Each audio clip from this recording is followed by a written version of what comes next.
We played this game where I had to guess your name and I was not very good at it. The drinks kept being poured and I was sure you were going to walk away because I was able to guess the bartender's name before I was able to guess yours. Fast forward, you stayed and didn't walk away. Instead, you inquired if I lived nearby. And the truth is, even if I had lived 2 hours away, I most likely would have replied, yeah, sure, it's only like a 20-minute drive.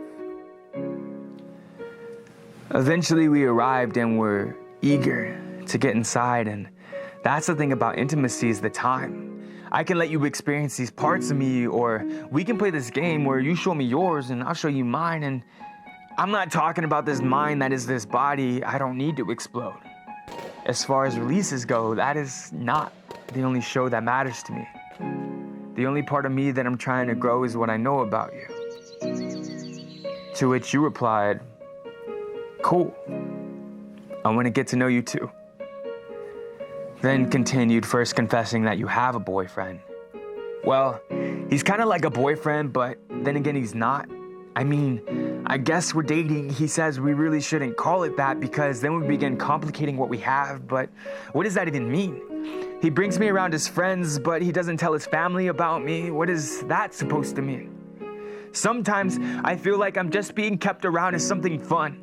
And don't get me wrong, I love sex just as much as the next girl, but I don't want someone who loves sex. I want someone who loves me. You don't understand just how frustrating men can be. He says I'm one of the most important people in his life, but it feels empty and I'm sorry. I'm just so fucking worried that we're going to end up inadvertently hurting each other because we're not moving forward. We're not moving anywhere. It's like we've hit this wall and we're stuck. And it sucks because I do care. What do you think I should do?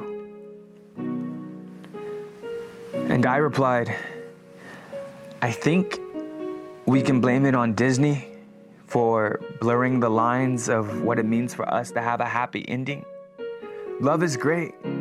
But so much media tells us that it's a must for us to live happily ever after. But when we consider all of the other stuff that we care about, we realize that it's not the only thing that matters. And I'm not making excuses for this guy that you're hanging out with, but everyone is capable of developing negative habits if we don't change these patterns. It's kind of selfish because he likes you, but he doesn't want any of the commitment. He wants all the benefits, but he's not being clear with his intentions. So if or when he decides that it's over, his amount of guilt will only reach a certain limit because he will quote what he said in the beginning, that he wasn't looking for something serious, as in because he said a few words, it's somehow your own fault for catching feelings. And I'm not judging because I'm sure he's a good person. It's actually quite strange that we can be uncertain about what we want to do for work for 20 years, but we're supposed to know the person we want to be with for the rest of our lives. I personally believe that hashtag single AF should be trending and be viewed in a more positive light. If you would rather be single, it doesn't mean you're an unemotional monster. You just have other priorities right now in this point in life. And I know I just met you, but I'm so sorry that you're going through all of this because I can relate to that easy feeling that someone we love is the reason for our sleepless nights. And it's all right if your mood changes day by day because sometimes it just takes time for us to be okay.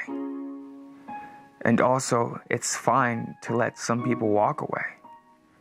You can still smile on your experiences and remember, just because something doesn't last forever, it doesn't mean that it wasn't worth your while.